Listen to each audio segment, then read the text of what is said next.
Okay, now we want to do the same thing with this function. Okay, so first of all, now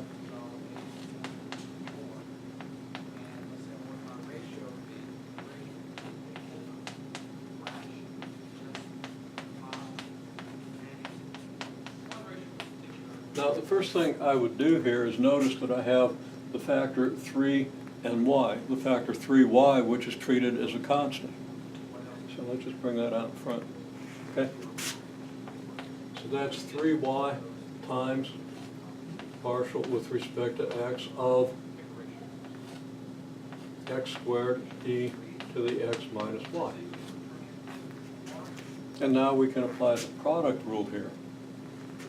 And let's do it in detail, just because it's easy to get confused with all these terms, or all these factors. Okay? So that's going to be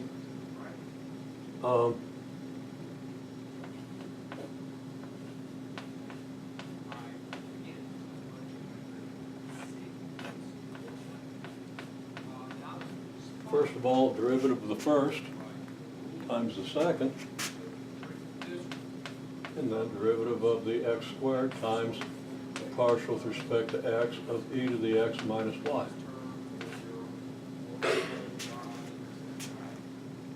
Now it gets much easier, especially here. So we have 3y times 2x e to the x minus y. Okay? Plus x squared. Now we're doing the partial of e to the x minus y, right? That means we're going to do the partial of the x minus y times e to the x minus y. Chain rule. Okay?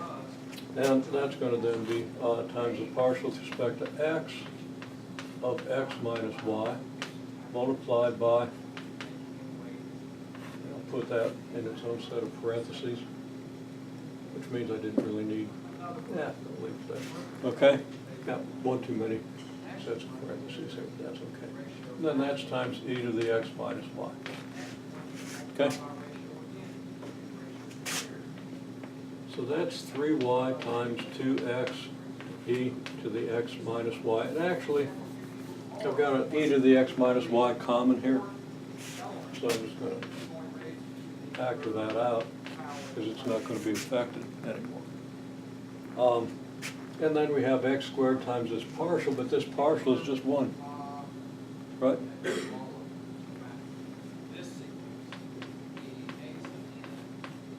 Because treating y as a constant, well, partial of respect to x of y is just 0, and we just have partial with respect to x.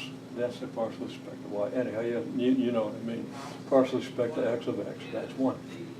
So now we have 3y multiplied by 2x plus x squared e to the x minus y.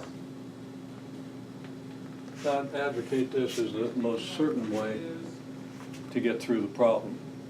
Is if you do it by superstition, which means you do it by what it looks like it ought to be. You get by with that, but only if you've done a couple thousand of these. Okay?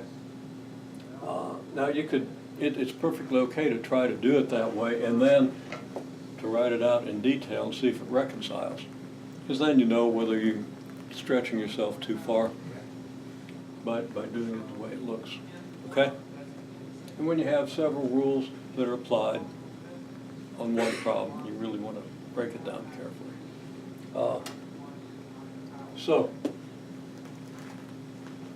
hopefully that clarifies things a little.